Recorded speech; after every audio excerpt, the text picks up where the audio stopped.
যারা কোরবানির মাংস খেয়ে একদম বিরক্ত হয়ে গেছেন তাদের জন্য এই রেসিপি। আসসালামু আলাইকুম ভিউয়ার্স, আশা করি আপনারা সবাই অনেক ভালো আছেন। নিয়ে আসলাম নতুন আরেকটি রেসিপি নিয়ে, চিংড়ির মালাইকারি। প্রথমে চিংড়ি মাছগুলোকে ভালো মতন ধুয়ে নিব।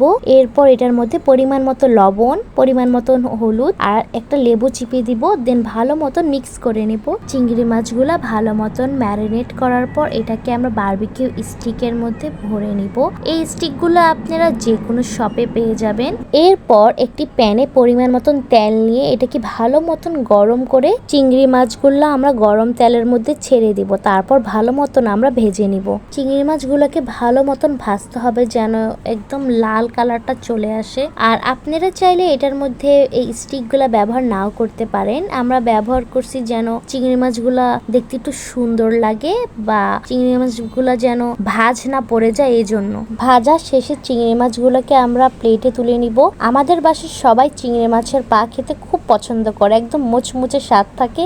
আপনারা যারা যারা পছন্দ করেন তারা অবশ্যই আমার কমেন্ট বক্সে জানাবেন। এরপর যে তেলে আমরা চিংড়ি মাছগুলোকে ভেজে নিচ্ছিলাম সেই তেলেই আবার আমরা পেঁয়াজ কুচি দিয়ে ভেজে নিব ভালো মতন। পেঁয়াজগুলোকে ভালো মতন একদম ভেজে নিতে হবে। যতক্ষণ না পেঁয়াজে ব্রাউন কালার আসতেছে ততক্ষণ পর্যন্ত পেঁয়াজটাকে ভাজতে থাকবেন। আমাদের বাসায় সাধারণত মেহমান আসলে এই রান্নাটি করা হয়। আমাদের বাসায় সচরাচরই রান্না করা হয়, কিন্তু মেহমান আসলে স্পেশাল ভাবে এই চিংড়ির মালাইকারি করা হয়। আপনারা চাইলে আমার কমেন্ট বক্সে বলতে পারেন যে আপনাদের বাসায় মেহমান আসলে কোন রান্নাটা এক্সট্রা অর্ডিনারি ভাবে করা হয়। পেঁয়াজগুলা ভাজা শেষে আমরা 2-3টা কাঁচামরিচ দিয়ে দিব। আপনারা আপনাদের স্বাদ অনুযায়ী কাঁচামরিচ দিতে পারেন। যদি ঝাল বেশি খান তাহলে আরো কাঁচামরিচ দিতে পারেন, আর যারা ঝাল কম খায় তারা চাইলে 2-3টা দিলেই হবে। এরপর আমরা পরিমাণ মতন রসুন দিয়ে দিব, পরিমাণ মতন আদা দিব। তারপর ভালো মতন এটাকে মিক্সড করে নিব।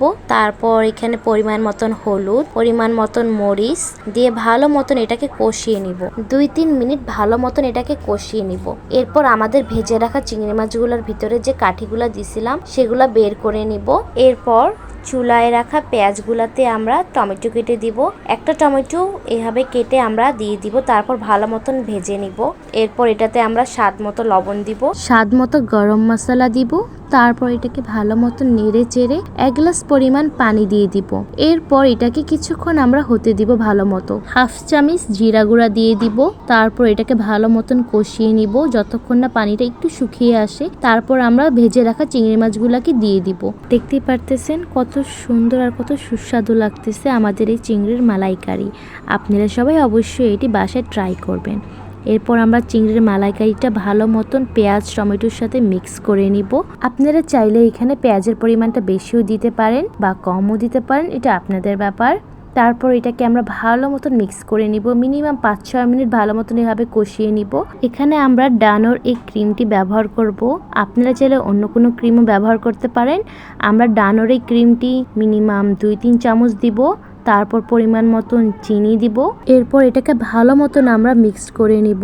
দেখতে পারতেছেন কত সুন্দর লাগতেছে। ক্রিমটা ব্যবহার করার কারণে আর কি চিংড়ির মালাইকারির টেস্টটা একদম চেঞ্জ হয়ে যায়। তারপর এটাকে আমরা ভালো মতন 5-6 মিনিট কষিয়ে নিব। এরপর এটাকে আমরা পরিবেশন করে ফেলাবো। আপনারা অবশ্যই আমার এই রেসিপিটি বাসায় বানাবেন এবং আমার পেজকে ফলো করে দিবেন এবং আমার ইউটিউব চ্যানেলটাকে সাবস্ক্রাইব করে দিবেন। নিয়ে আসবো নতুন কোনো রেসিপি নিয়ে। আল্লাহ হাফেজ।